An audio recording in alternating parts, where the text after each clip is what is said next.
The story begins with Juan, a poor young artist who can't even afford his rent. He spends his days painting portraits on the street, earning barely enough to get by. One day, while painting a beautiful girl, she's amazed by the artwork. But just as he's about to start a new piece, a luxurious car pulls up. Inside is the richest man in the village, and with him, Juan's ex-girlfriend. The rich man steps out, throws money at Juan, and mocks him. "Here, this should cover your whole day's earnings." Then laughs right in his face. Embarrassed and wearing barely enough clothing, Juan quietly gathers his things and heads to his battered car. Honestly, it's hard to tell if he's driving the car or if the car is dragging him along. He returns to his village, a peaceful place filled with art galleries and painters' homes, an artist's haven. On his way home, he bumps into his landlord, who immediately demands the overdue rent. Fed up, Juan throws the cash at him, but the landlord sneers. "That's just last month's rent. You still owe this month." Juan shrugs and says, "I'll pay later." The landlord, annoyed, throws a water bottle at him. But instead of reacting, Juan picks it up gently and adds it to his growing collection of plastic bottles, which he sells at the end of each month. "That's the poor man's logic," the landlord scoffs. But hey, respect to those doing honest work to survive. Juan stops by his dream gallery, the one he's always wanted to exhibit in.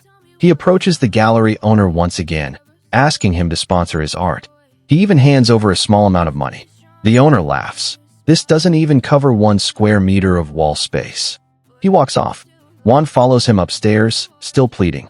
But the owner coldly says, "Your art is trash." Juan tries to defend himself. "I've improved. Even my girlfriend Tien says so." But the owner scoffs again. "The blind girl? Her opinion means nothing."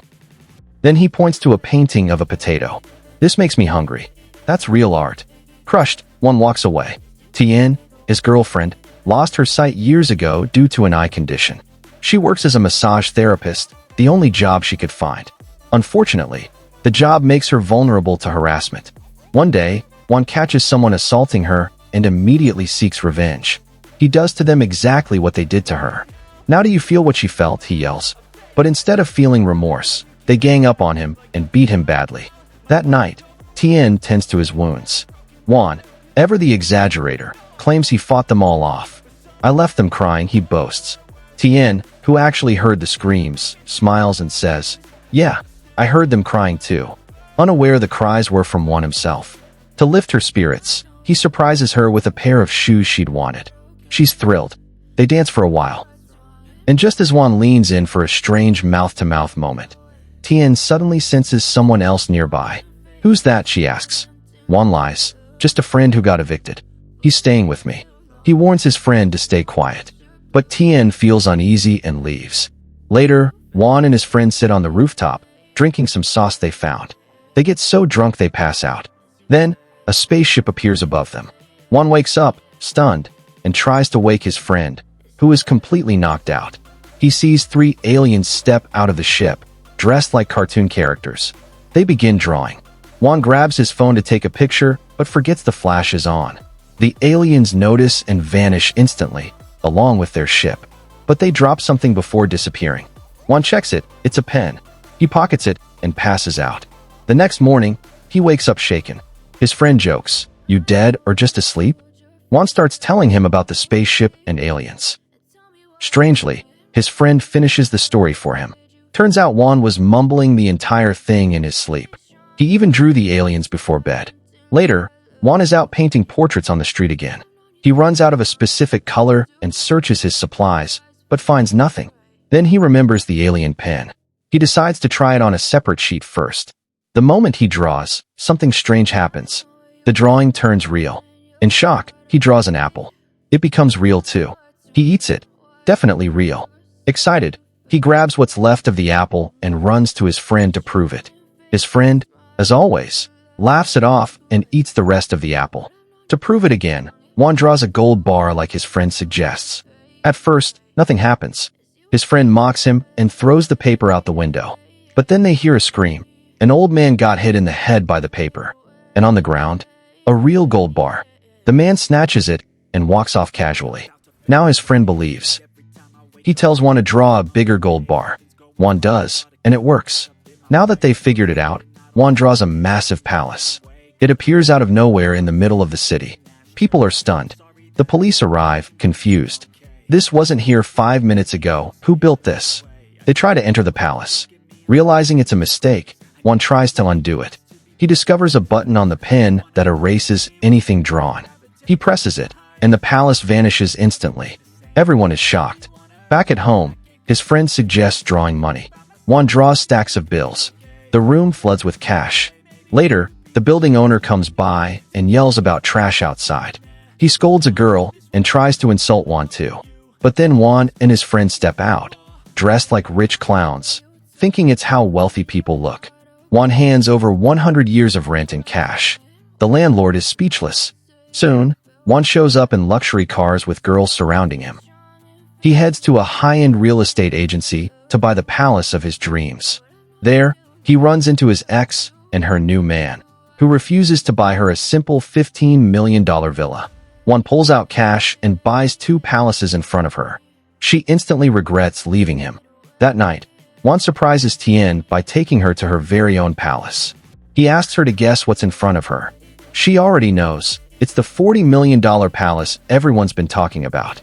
He's a bit disappointed she guessed it, but they continue the celebration. Guests fill the hallway, congratulating her. Since she can't see, Juan hires someone to describe every corner of the palace to her. He proposes, but Tien rejects him. He follows her, heartbroken. "Don't you love me?" he asks. "I do," she replies. "Then why embarrass me in front of everyone?" She says she rejected him for his own good. Because she's blind, and he's rich. People would talk. He tells her he's not rich. The wealth came from his art. She realizes he became famous for his paintings. Then he tells her everything about the magical pen. Tien asks him to draw her a pair of eyes so she can finally see. Juan draws beautiful eyes, but they appear on his friend's shoulder instead. It's terrifying. They quickly erase them. Then they wonder, what if they draw her entire body and include the eyes in the right place? It takes 5 hours. When it's done, Tien waits. Nothing happens. She feels mocked and leaves. But just as she steps outside, she disappears from the door and reappears inside the drawing, with her eyes open. Tien can now see. Juan takes her around China. They travel. They live. His friend falls in love with a TikToker. Juan finally lands a major art exhibition. His old paintings that no one cared about. Now people fight over them. But the truth is, the magic pen never created anything. It only moved things. When Tien got her eyes, a famous actress went blind. The money? It disappeared from a bank. Police start investigating. A man named Li Chongyi connects the dots. He tips off the police, who trace the stolen money to Juan. They raid his art show. Juan and his friend try to explain. "We can make anything appear. Just ask." The police ask for a Ferrari. They draw it, and boom, it appears. No evidence of theft, so they're released. That night, there's a knock on the door. They think it's the police, but it's Juan's ex. She says her husband, Li Chongyi, hit her out of jealousy. She apologizes for ever leaving Juan, but he tells her not to feel guilty. Back then, he was poor, and she needed help. She did what she had to. Juan shows her the pen, but it was a trap. Her husband planted a hidden camera in her clothes. He learns the secret. The next day, the pen is gone. Li Chongyi has it. He draws a royal palace, fancy clothes, a magazine girl he wants to marry. Everything. The police easily trace it. They tell him the pen steals. Still, he denies wrongdoing. His assistant suggests escaping. He draws a spaceship. The aliens arrive, angry. Chongyi draws a tank to attack them.